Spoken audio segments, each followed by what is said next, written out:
Programa mixto, educativo, informativo y de opinión, transmitido en horario todo usuario. Contiene elementos de lenguaje, salud, sexo y violencia, apto para todo público. Es una producción nacional independiente de Juan Francisco Contreras Arriechi, certificado número 2260. Sintonía 1420 AM presenta Sin Fronteras, pero con Límites, con Luis Daniel Álvarez y Juan Francisco Contreras.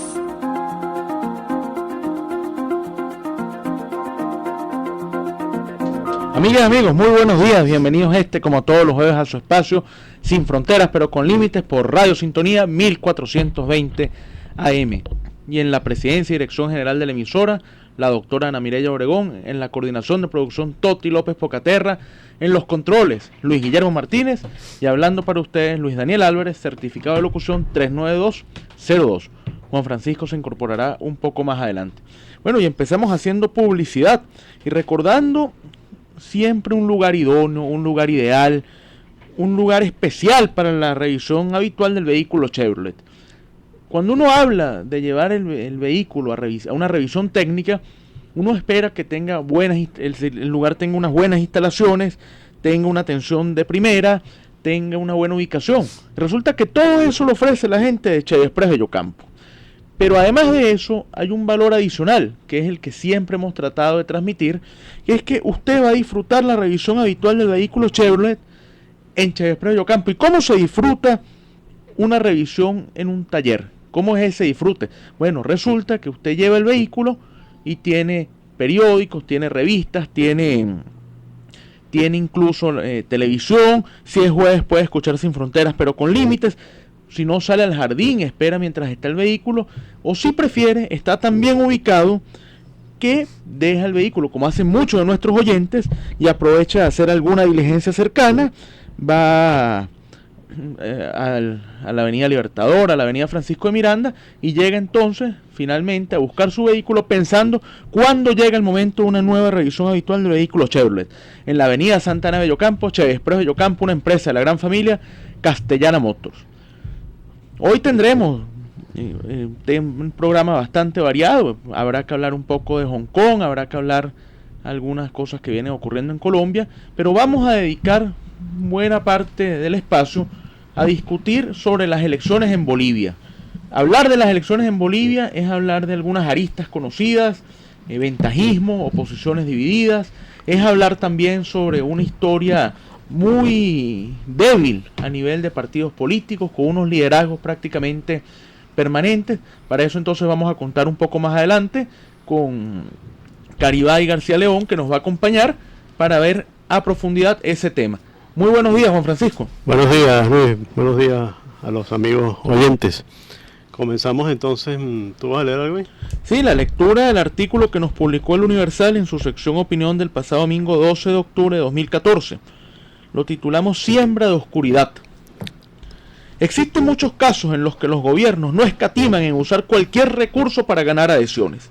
Aunque suene macabro, algunos recurren a actos fúnebres con tal de dar una demostración de dolor colectivo y evidenciar altos niveles de cohesión política.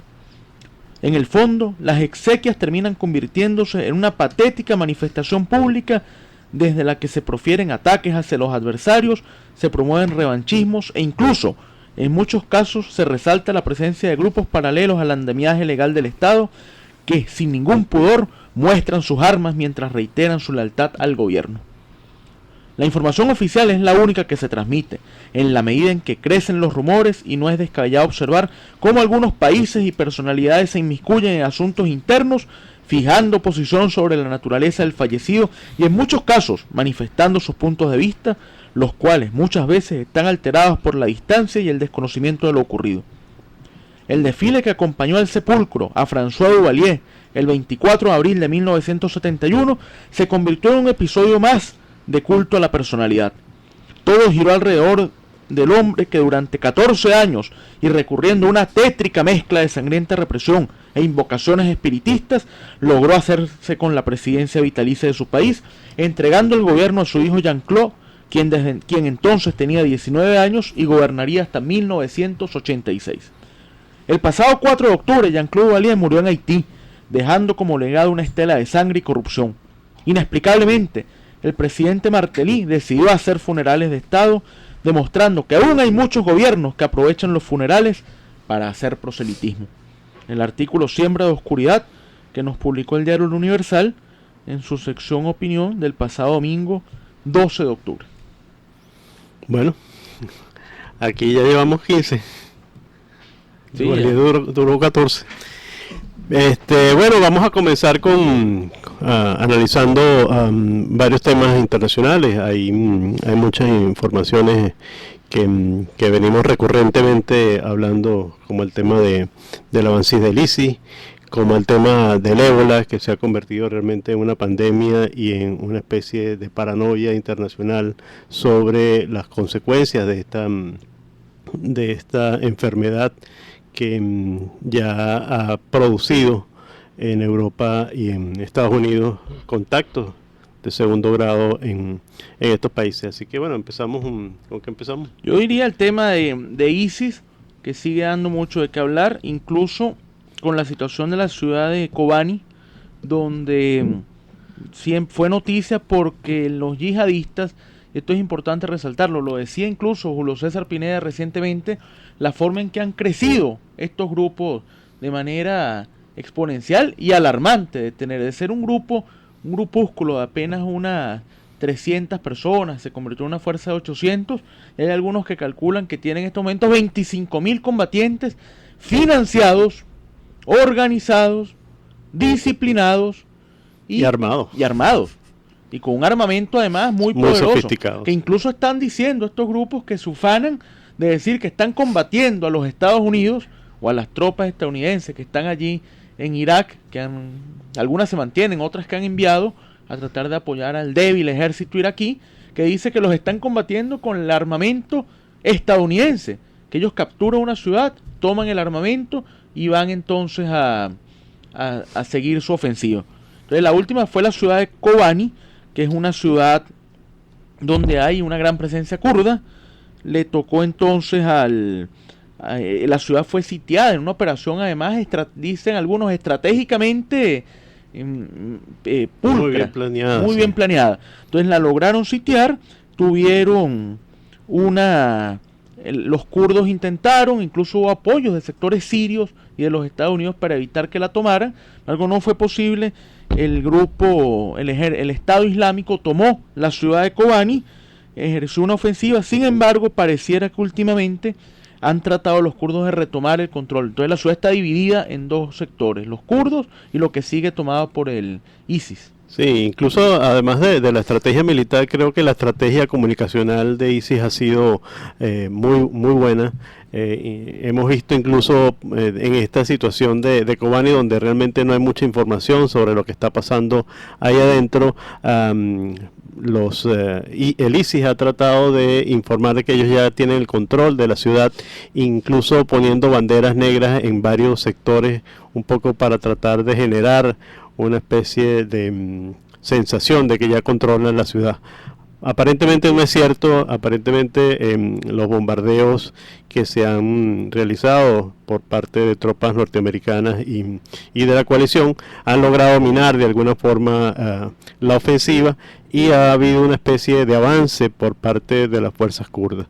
Lo que nos llama la atención y una de las cosas que complican el caso de ISIS y todo lo que viene sucediendo en esa región es que las tropas que están combatiendo al ISIS son tropas kurdas, tropas que en algún sentido Turquía considera como terroristas también. Entonces pareciera que esto es una pelea entre tropas terroristas, y vemos como Turquía, a pesar de la cercanía de sus fronteras del avance del ISIS, no se ha involucrado en el conflicto y mantiene una especie de situación de expectativa que tampoco permite que algunos kurdos que viven en la región pasen la frontera y se unan al ejército kurdo.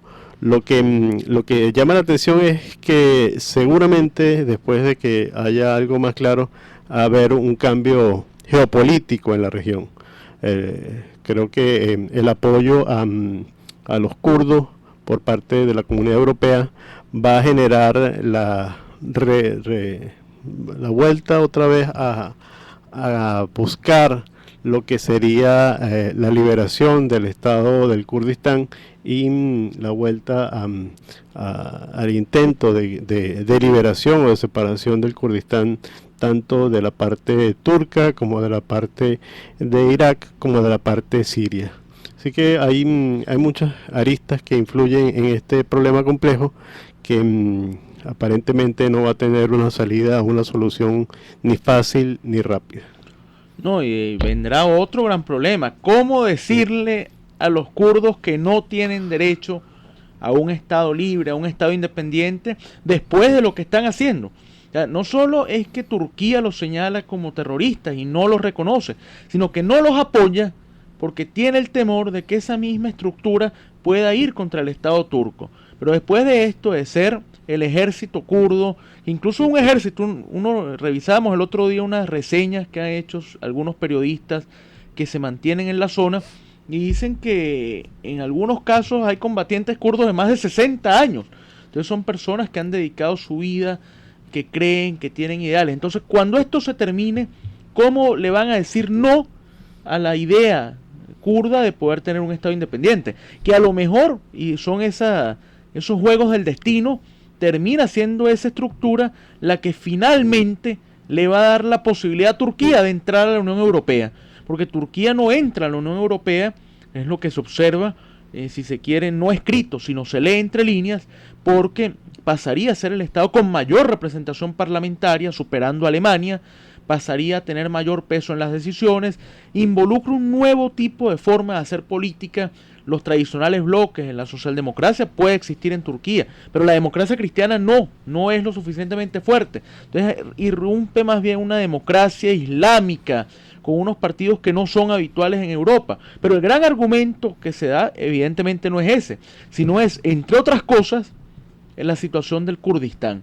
A lo mejor con un Kurdistán libre Turquía va a empezar a exigir, bueno, ya no hay el problema de los kurdos, denme el ingreso pleno a Europa, y aprovecharán a lo mejor de decirle que hasta que no solvente la situación en Chipre, recordemos que hay un gobierno al norte de Chipre que mantiene, es avalado, es sustentado por Turquía, hasta que no resuelva el tema carcelario.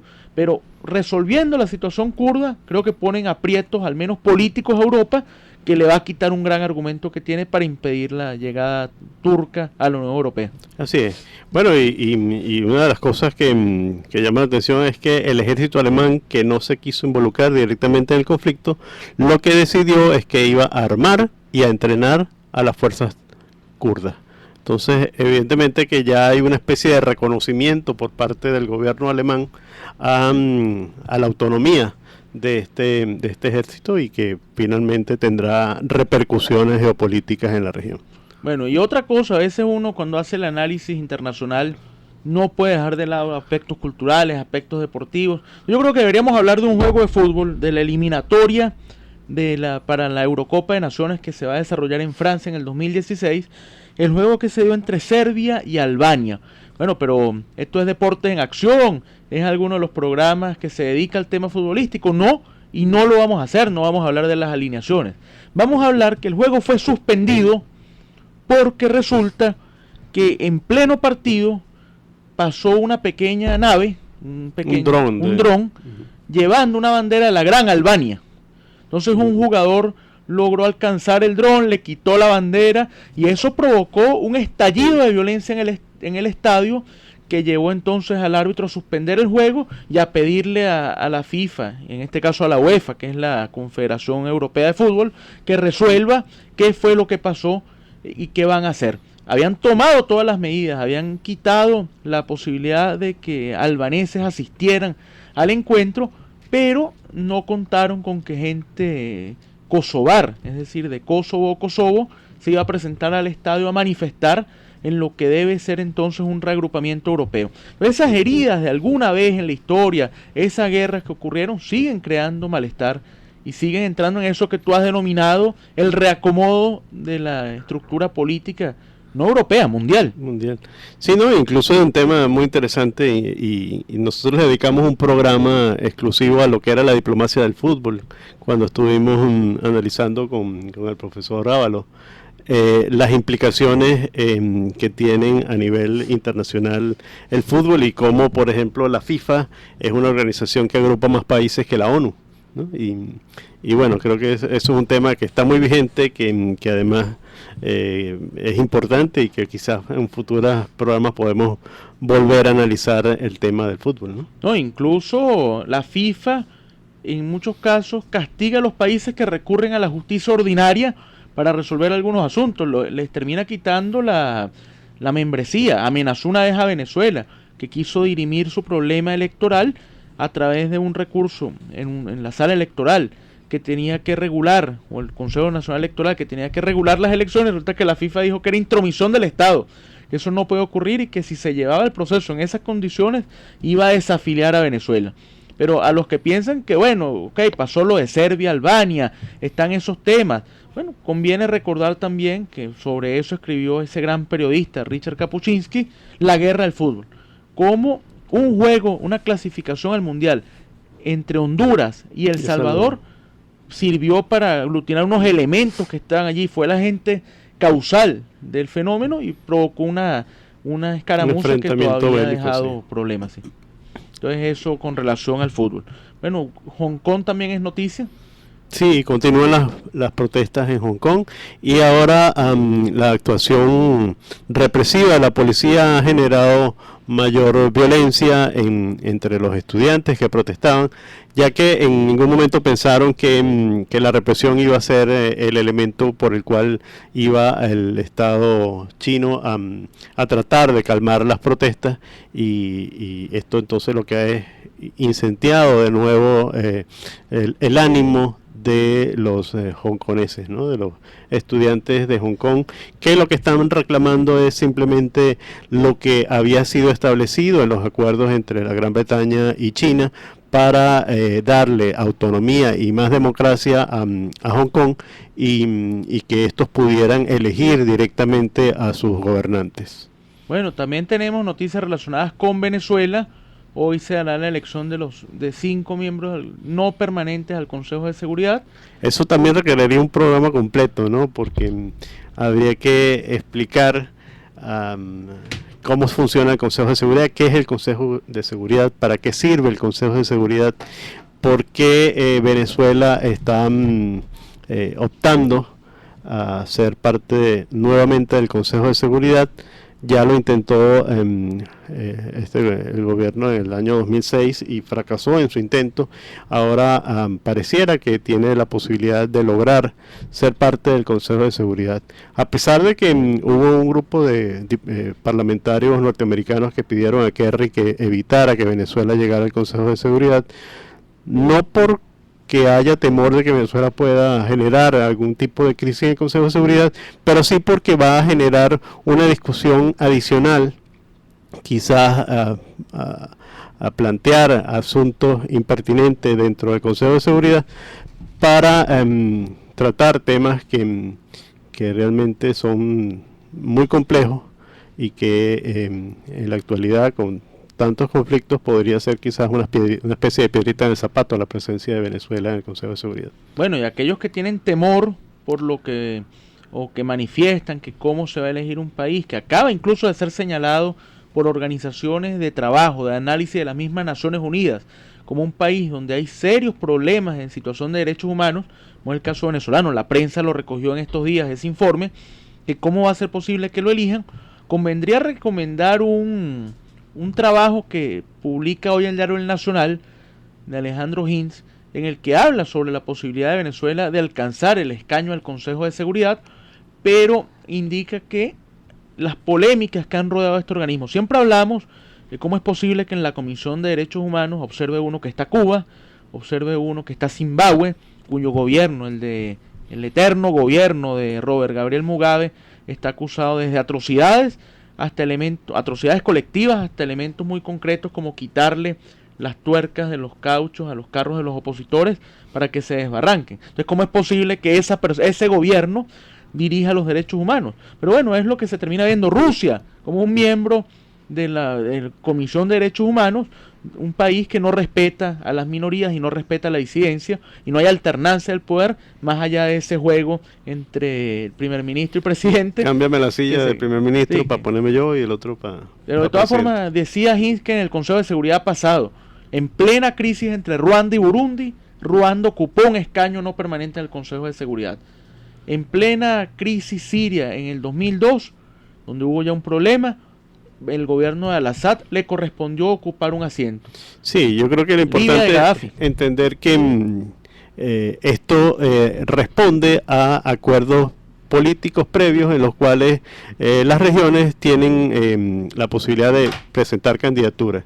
En este caso, Argentina deja de ser miembro y a América Latina le correspondería ocupar ese cargo de Argentina por rotación, digamos, acordada previamente. Venezuela sería el candidato que le correspondería ocupar esa silla. Así que son acuerdos políticos que existen y que quizás los países, por evitar complicaciones futuras en torno al respeto de los acuerdos que se realizan, prefieren hacerse de la vista gorda y votar por esos acuerdos.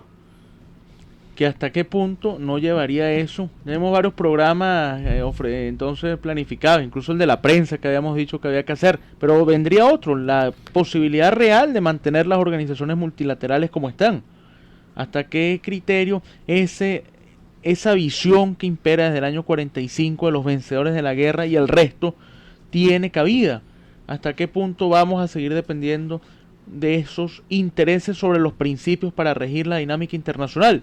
Bueno, son reflexiones que hay que hacer, son puntos de vista que hay que llevar, pero esperar entonces el resultado de la votación, a ver si Venezuela vuelve a ocupar un escaño, que ya lo ha tenido en otras ocasiones, con posiciones por demás muy dignas. Cuando le correspondió la presidencia, por citar uno, a Diego Arria, que era el embajador de Venezuela durante el segundo gobierno del presidente Pérez, tuvo Venezuela, en ese periodo, posiciones muy fuertes respecto a la guerra del Golfo, a la violación del gobierno de Saddam Hussein de los acuerdos posteriores a la guerra, que Hussein siguió, hablamos de los kurdos, bombardeaba al pueblo kurdo, le venía a aplicar gas mostaza en el año 88, no quiso desarmar, no quiso quitar eliminar algunos cargos que había allí, apartar políticamente. Entonces Venezuela condenaba eso en las Naciones Unidas, como condenó el gobierno del apartheid, como condenaba la injerencia surafricana en Namibia y en Zimbabue, o previamente en Rodesia. Entonces fueron posiciones muy dignas. Cuando nos tocó ocupar asientos en el escaño de seguridad, doctor Sosa, por ejemplo, por citar otro, con el doctor Aguilar, bueno, Venezuela fue ejemplo de diplomacia de Estado. Vamos a ver qué ocurre ahora, porque el último recuerdo, lo comentabas hace un momento, el 2006, fue bochornoso. El haber entrado a la disputa sin corresponder, porque le tocaba a Centroamérica, entonces haber competido contra Guatemala. Y recuerda uno a Guer Rosenthal, que fue canciller guatemalteco, un gran hombre de la CEPAL, tratando hasta último momento de conseguir los votos para ver si Guatemala, por primera vez en la historia, alcanzaba un escaño. El gran beneficiado fue Panamá. Y recuerda todavía uno las imágenes de los diplomáticos venezolanos, que los grandes entendidos del protocolo dice que no se hace, aplaudiendo en plena Asamblea General de la ONU, porque el mejor resultado que obtuvo Venezuela en esas más de 80 rondas de votaciones fue un empate. Y bueno, ni quedó Guatemala, ni quedó Venezuela. Terminó entonces Panamá beneficiándose. Sí. Bueno, a mí me genera mucha expectativa el caso de que en el día de hoy se elija a Venezuela como miembro no permanente del Consejo de Seguridad, ver a la hija de Chávez sentada en ese escaño defendiendo las posiciones ideológicas del gobierno venezolano y verla argumentar con respecto a cualquier tema con posiciones con diplomáticos formados en Francia, en Gran Bretaña, en Estados Unidos o en cualquier otro país. Así que bueno, veremos, habría que esperar qué pasa y bueno, comentaremos posteriormente eso. Bueno, y también para comentar, antes de ir al corte de la emisora, que en Colombia sigue adelante el proyecto para aprobar, o mejor dicho, eliminar aprobar la eliminación de la reelección en Colombia. Eso es un proyecto que impulsa el gobierno de Juan Manuel Santos y que pareciera marchar. Aunado a esto, siguen los ataques del terrorismo colombiano, de las fuerzas terroristas, y el día de ayer reseñaron algunos medios regionales colombianos que habían acordado después de muchos años un cese al fuego entre la FARC y el ELN, porque dicen que el combate entre ellos beneficia al Estado burgués colombiano, pero que ellos entonces van a cesar en los combates, van a actuar conjuntamente, pero están a la espera que les digan en qué lugar los van a reunir. Ya La Habana está copado porque son las vacaciones con la FARC. Esta gente quiere aparentemente reunirse en Quito, lo cual podría dejar entrever que alguna acción va a llevar adelante Ernesto Samper como secretario de UNASUR, que se instalará, tiene previsto instalarse, si no lo ha hecho ya en la ciudad de Quito, para llevar adelante la organización. Entonces veremos otra serie de comunicados, otra serie de exhortos, y continuarán lamentablemente, como ha venido ocurriendo, las acciones vandálicas y terroristas y criminales de estos grupos subversivos colombianos. Así es. Bueno, y vamos a identificar la emisora y regresamos. Desde Caracas, para toda el área metropolitana y el estado Miranda, transmite Radio Sintonía 1420 AM. La siguiente transmisión obedece a lo establecido en el artículo 10 de la Ley de Responsabilidad Social en Radio, Televisión y Medios Electrónicos. En una ducha de 10 minutos consumimos 200 litros de agua. Debemos tomar duchas más cortas cerrando la llave mientras nos enjabonamos. Así no malgastaremos agua. Cada gota cuenta. La información más completa en fútbol la encuentras en lavinotinto.com. Análisis, comentarios, noticias, opinión. De lunes a viernes, de 12:30 a 1:30 de la tarde, lavinotinto.com. Conducido por Juan Carlos Rutilo y presentado por Sintonía 1420 AM. Radio Sintonía 1420 AM les invita a escuchar a partir del próximo sábado 18 de octubre de 7 a 8 de la mañana el programa Intérpretes, Canciones y Añoranzas. Un recorrido a través de la música, sus cantantes y orquestas que han dejado huella en el público. A través de esos recuerdos viajaremos en alas de la imaginación. Una producción de Juan José Rodríguez con locución de Mildred Chirinos. La cita es sábado 18 de octubre, 7 de la mañana por Radio Sintonía 1420 AM. Sintonía 1420 AM. Estás escuchando Sin Fronteras, pero con límites. Bueno, y hacemos publicidad. Claro, vamos a recordarles a los amigos un consejo importante, un consejo para que mantengan su vehículo en buenas condiciones. Usted tiene que ir a un sitio donde realmente está la gente que conoce del mantenimiento de su vehículo. Ese sitio es muy fácil de llegar. Usted va por la avenida principal de Bellocampo, cruce con la avenida Santa Ana y consigue el edificio moderno, un edificio de instalaciones agradables, donde usted siente el confort de estar en un sitio agradable, pero además la tranquilidad de estar con la gente que conoce de mantenimiento de su vehículo. Así que usted tiene que ir ¿a dónde, Luis? Sin lugar a dudas, a Che Express Bellocampo, en la avenida Santa Ana de Bellocampo. Che Express Bellocampo, una empresa de la gran familia Castellana Motors. Bueno, y podemos entonces escuchar algo de música, sí, para regresar con el tema central. Algo así de que lo que le cuesta mucho a los políticos, ¿no? Me cuesta tanto olvidar el poder.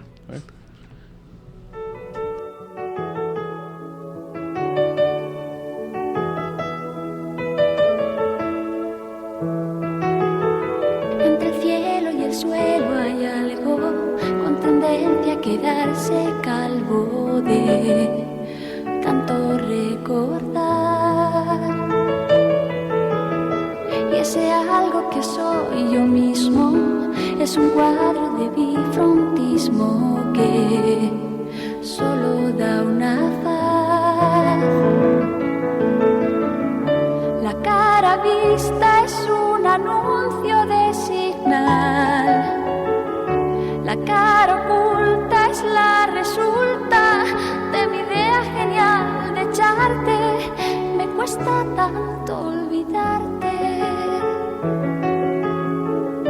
Me cuesta tanto olvidarte, me cuesta tanto olvidar 15.000 encantos. Es mucha sensatez. Y no sé si seré sensato, lo que sé es que me cuesta un rato hacer cosas sin querer. Y aunque fui yo quien decidió que ya no más, y no me canse de jurarte que no habrá segunda parte, me cuesta tanto olvidarte. Me cuesta tanto olvidarte. Me cuesta tanto.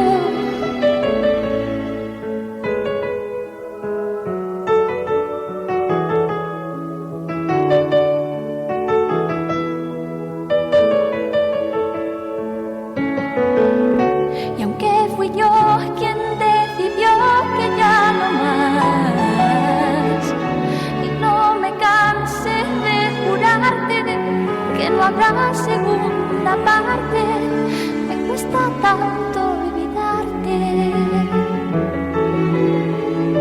Me cuesta tanto olvidarte. Me cuesta tanto olvidarte. Me cuesta tanto.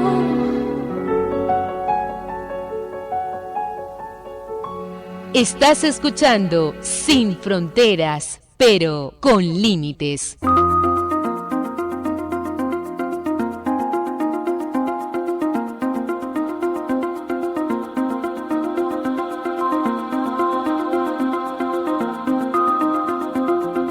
Bueno, escuchábamos al grupo español Mecano con su canción Me cuesta tanto olvidarte, y dentro de las relaciones internacionales, la política, a veces es muy difícil olvidar algunas cosas.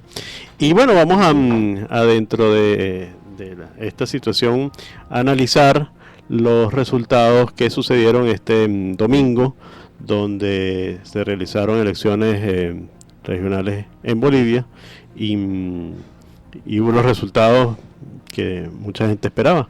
Sin embargo, queremos hacer también un comentario a toda la gente que nos escribe a través de la página de Radio Sintonía, y hay algunos comentarios que de verdad queremos agradecer, ¿no? Sí, entre otras personas, Elvira Texeira, hay una cuenta que se identifica como Juanches, a otras personas que nos han escrito, incluso agradecerles los comentarios, y es lo que lo incentiva a uno a seguir adelante, tratar de manera acuciosa unos temas que, aunque parecieran lejanos, tienen enormes repercusiones. Entonces, igual la mensajería abierta para cualquier sugerencia de temas, para cualquier enfoque que quieran dar, entonces lo trataremos con producción, pues, para preparar los programas. Agradecidos por la sintonía. Así es. Bueno, entonces entramos ya en el tema fuerte del día de hoy, que es Bolivia. Habíamos anunciado que nos acompaña Caribay García León. Caribay es estudiante de la Escuela de Estudios Internacionales, ya en los últimos semestres de la carrera. Además de eso, es investigador.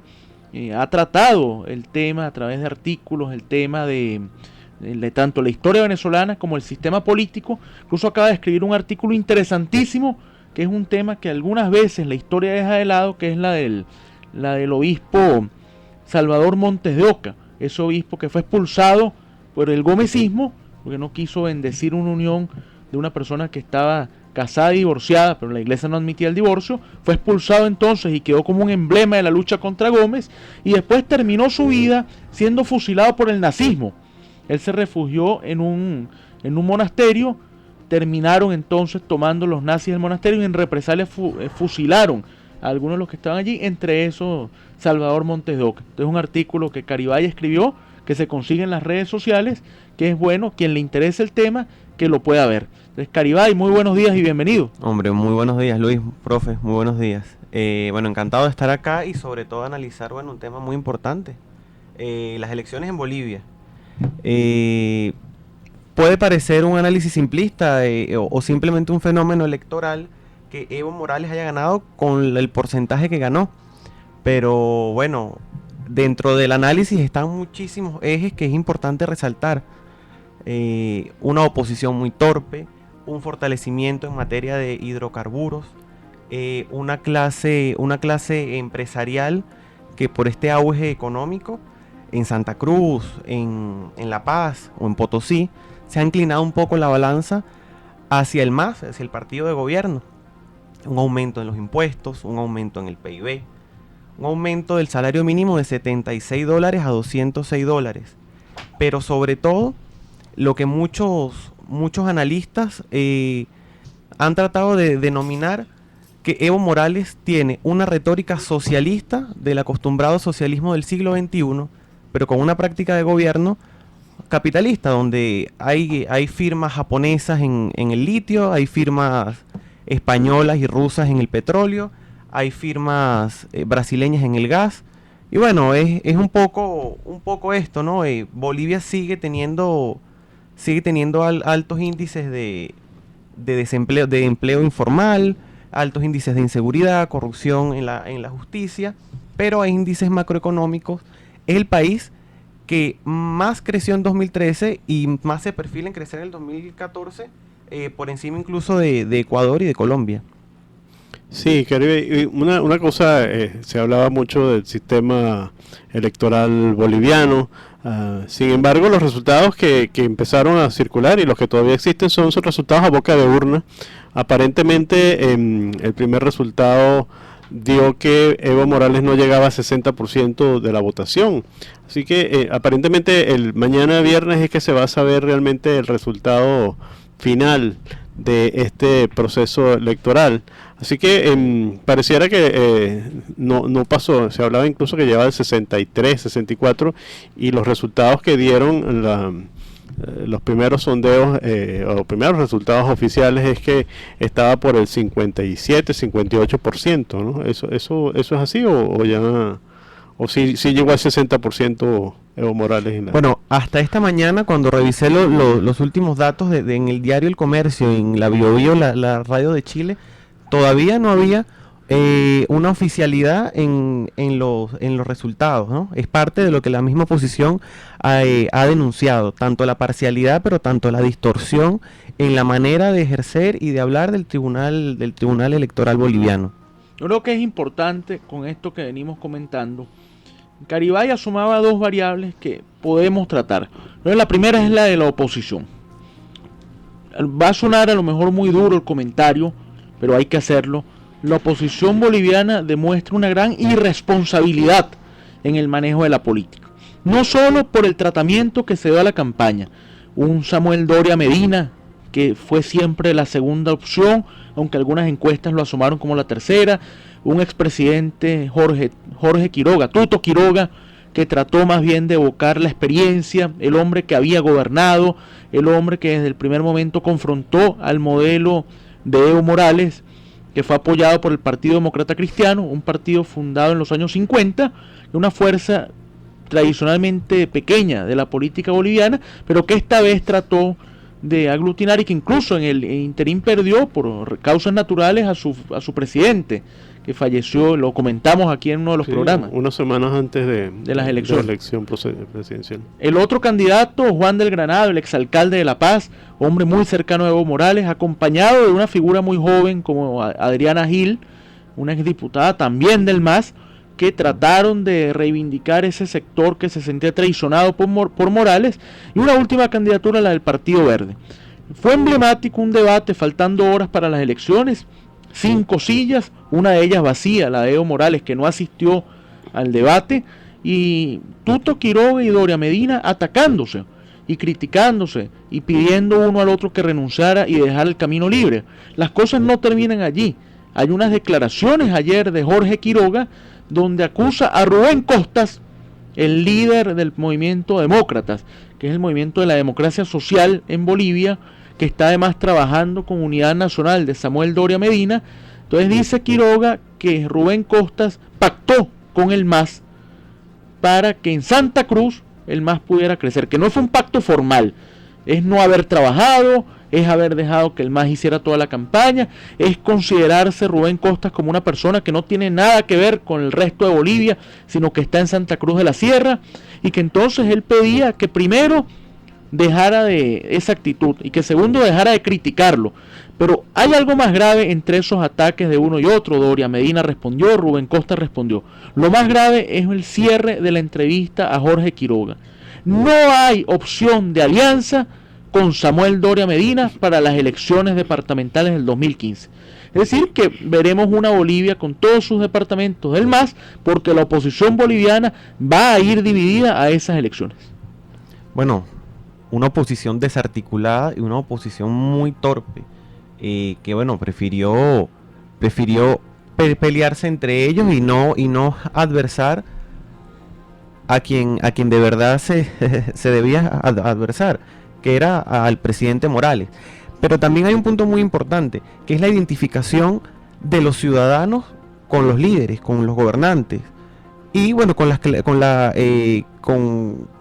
los partidos políticos. Entonces es súper importante resaltar que el 35% de los ciudadanos bolivianos son de pueblos originarios, en su mayoría aymaras, que tienen una identificación con el presidente Morales.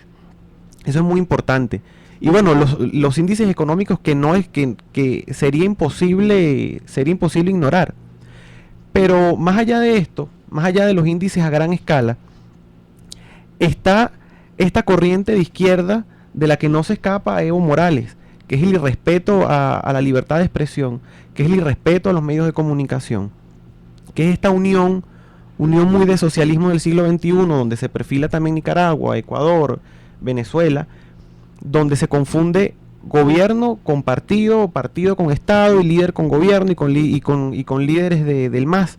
Entonces es muy importante también resaltar la serie de irregularidades que se hicieron en esta campaña electoral. Incluso el día antes, Doria Medina denunciaba cómo en medios de comunicación del Estado el MAS aún hacía propaganda política, y nunca el Tribunal Electoral supo responder ante todas las denuncias de ventajismo, de abuso de poder. Entonces es muy importante resaltar que no se escapa Evo Morales y no se escapa el movimiento del socialismo de este espíritu de la izquierda muy radical. Sí, incluso aclarar, que yo creo que es bueno el comentario antes de entrar a la otra arista, que es Evo Morales y ese uso abusivo de los recursos del Estado. Analizar también el cambio en la forma de elección en Bolivia. Bolivia anteriormente, antes de la constitución, de la reforma constitucional que ha permitido a Morales continuar, tenía un sistema electoral de una vuelta, que si no obtenía ningún candidato el 50% más uno de los votos, tenía entonces que ir a la elección del Congreso.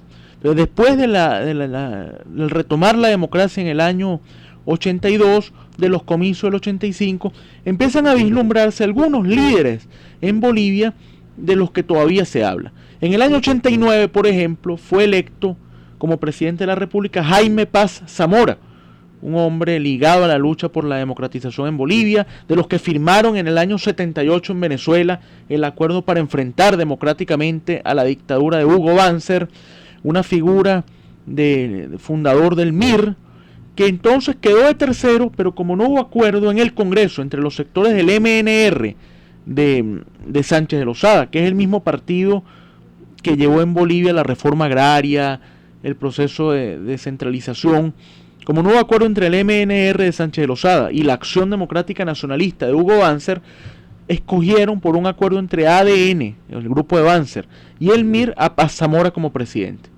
Después volvió a darse la situación, pero quien ganó fue Gonzalo Sánchez de Lozada, que además llevaba como vicepresidente un indígena. Eso resquebraja un poco el mito de algunos de que Evo Morales es el primer indígena boliviano en altas posiciones de poder, porque ya Víctor Hugo Cárdenas había llegado a la vicepresidencia. Después le toca entonces el gobierno a Banzer, Banzer que no puede culminar, que termina asumiendo Jorge Quiroga al final del mandato, cuando Banzer tuvo que retirarse por motivos de salud, y viene entonces nuevamente la elección de Gonzalo Sánchez de Lozada.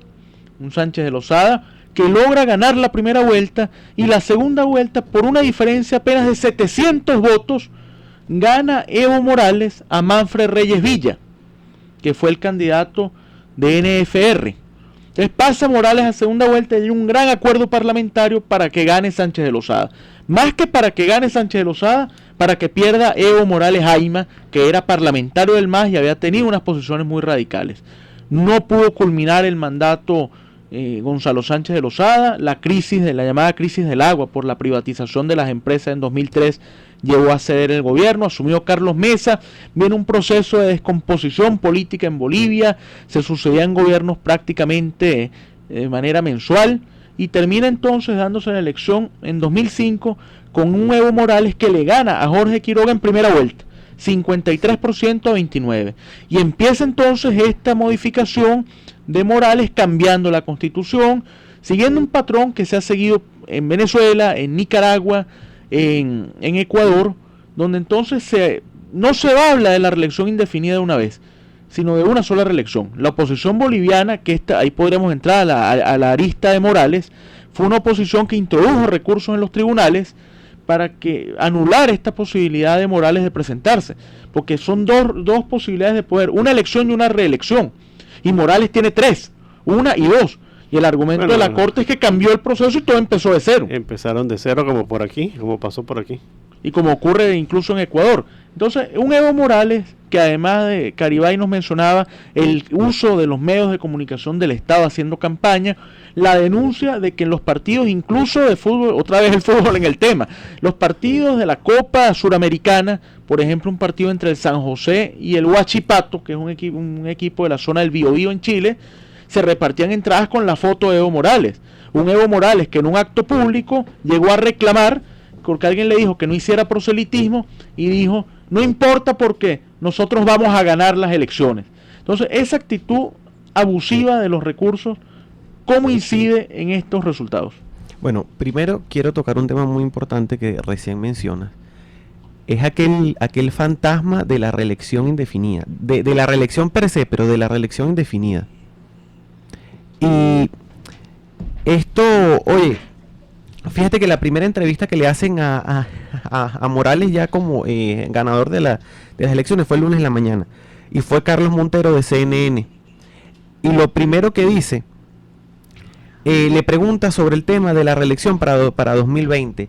El argumento de Evo Morales es que si el pueblo quiere, ¿no?, esta suerte de discursos muy llenos, cargados de romanticismo y de indecisiones, deja la puerta abierta sin duda para una nueva reelección en 2020, al estilo nicaragüense hace poco, al estilo ecuatoriano, y bueno, el gran fantasma de la reelección, que ya nosotros ya tenemos ya bastante de eso. En cuanto a esta serie de irregularidades que estuvieron presentes en todo el proceso electoral, es muy importante destacar todas las denuncias que se hicieron ante el Tribunal Electoral.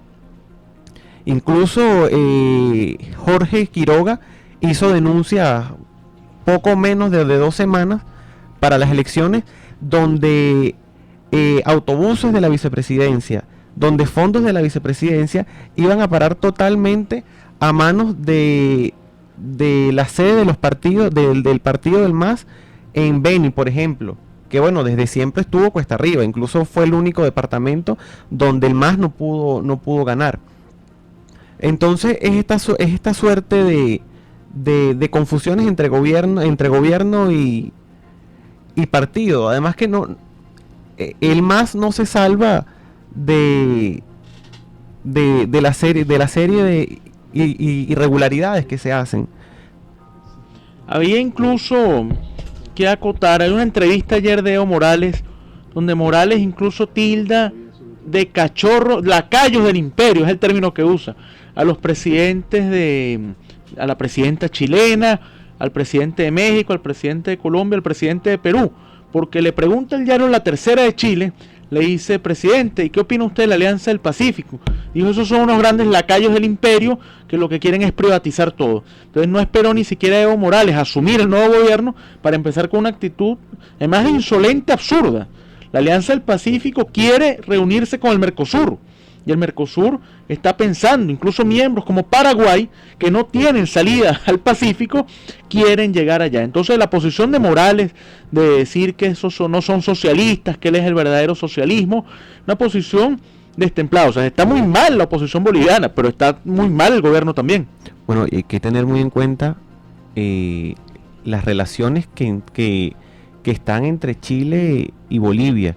El ministro de Defensa chileno dijo que bueno, que los puentes estaban abiertos para una relación, una sana y próspera relación con Bolivia, siempre y cuando el tema del mar no se tocara. A lo que respondió el vicepresidente García Linera boliviano, respondió pues bueno, en un tono muy acelerado, que si el tema de salida al mar no estaba presente, que Chile y Bolivia no tenían nada que hablar. Entonces hay que estar muy pendiente de la relación bilateral Chile-Bolivia. Bueno, nuestros amigos en las redes han estado bastante participativos. Yo creo que es importante que hagamos algún comentario sobre algunas preguntas que hacen a través de la página. Sí, incluso nos saluda Gerardo García, nos saluda aquí Marlene, nos dice que incluso alguna forma de contactar a Caribay, alguna cuenta Twitter. Está mi cuenta Twitter, Caribay con K, Caribay GL. @ Caribay GL. Sí, hay también una sugerencia que nos hace un oyente, José Enrique, que nos pide tratar también ese tema del rol de Ecuador, qué ha pasado con Ecuador, esa idea de progreso económico, incluso lo sugiere como un programa. Vamos a tomar en cuenta entonces eso para hacerlo. Nos dice aquí Pedro Luis: caso Bolivia, se puede hablar de un pueblo ignorante, de un pueblo manipulable, una oposición minoritaria. Hay muchas semejanzas en ese uso de la mano izquierda de los medios y del sistema electoral. Yo decir que el pueblo es ignorante me parece abusivo, no creo que sea el término, pero sí hay un gran uso de la propaganda política en ese país, un uso de los medios del Estado, como hemos mencionado, que hasta el último día el MAS haciendo campaña en la televisora del Estado, que pareciera la televisora del partido, sí, como ocurre en otros lugares, ¿no? Más que de los medios, yo diría abuso de los recursos del Estado, utilizándolos para fines electorales, los cuales generalmente lo que producen es una dependencia de la población hacia un partido o hacia un candidato. Eso es lo que aquí se llamaba como clientelismo político, y bueno, en países donde la pobreza es importante, se utiliza eso para lograr beneficios electorales. Sí, Rebelde nos dice que no se quiere dar cuenta de que Evo Morales es un triunfo de Hugo Chávez Frías. Efectivamente, copió el modelo venezolano. Es el mismo modelo de control absoluto de las instituciones, claro, para mantenerse. Pero hay que hablar de copiar el modelo venezolano. Sin embargo, el modelo de Bolivia ha sido exitoso porque ha producido crecimiento económico, lo cual no ha producido en Venezuela. Que por demás ha pasado en Ecuador, en Nicaragua, donde tienen una gran retórica de esta mal llamado socialismo del siglo XXI, porque no es socialismo, las ideologías están en entredicho, pero se reúnen con los empresarios. Además, en Ecuador la moneda es el dólar, así que hay contradicciones en torno al discurso que te utiliza hacia el pueblo y lo que se hace realmente para generar riqueza en la población, ¿no? En el país, el desarrollo económico. Caribay, ¿conseguirá Evo Morales la pretensión de mantenerse en el poder, de esa perpetuidad a la que aspiran algunos líderes latinoamericanos? Bueno, esto es una suerte de variables entre un éxito económico que ha contado con la empresa privada, incluso 20% en 3 años subió la inversión privada, la inversión extranjera privada directa.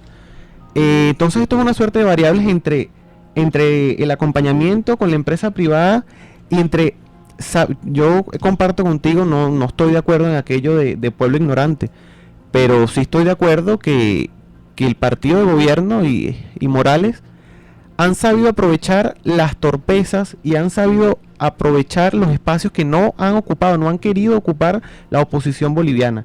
Y vamos a ver cómo se desarrollan estos 5 años de gobierno.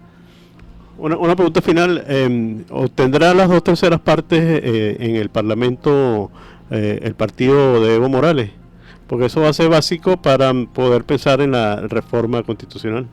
Yo estoy casi seguro que sí, por una razón principal. Aún faltan circuitos electorales por escrutar votos en Bolivia, en Potosí y en Santa Cruz. Santa Cruz, donde viene ganando el MAS después de que era un bastión de oposición, así que estoy casi seguro que eso va a pasar. No, y además ya la consiguió, ya la tiene en el Senado, le faltaría un diputado en Cámara de Diputados. Tuto Quiroga, un diputado en la Cámara Baja, Tuto Quiroga denuncia que están manipulando actas, y además de eso ya se han visto casos del uso del aparataje judicial para apartar diputados. Bueno, lamentablemente llegamos al límite del tiempo del programa, pero vamos a hacer publicidad. Sí, recordar que Sin Fronteras pero con Límites llegó a ustedes por cortesía de Chevy Express de Yocampo, donde la revisión habitual del vehículo Chevrolet se convierte en un momento esperado. Chevy Express de Yocampo, una empresa de la gran familia. Castellano Motors. Bueno, y en la dirección de la emisora, la doctora Ana Mireya Obregón. En la coordinación de producción, Toti López Pocaterra. En los controles, Luis Guillermo Martínez. Y hablando para ustedes, Luis Daniel Álvarez, certificado de locución 39202, y Juan Francisco Contreras, certificado 18037. Bueno, y al darle las gracias a Caribay por su brillante análisis, nos vamos entonces con Juan Luis Guerra. Y el costo de la vida sube otra vez, y aquí también. Y en Bolivia. Feliz día.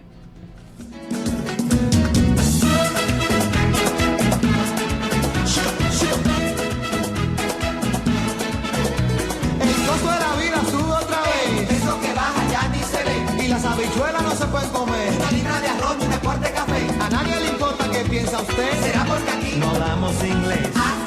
Es verdad. Es verdad. Es verdad. Do you understand? Do you? Si la gasolina sube otra vez, eso que baja ya ni se ve. Y la democracia no puede crecer. Si la corrupción juega ajedrez. ¿Qué piensa usted? Será porque aquí no hablamos francés. Bupale. Bupale. Bupale. No me cierre.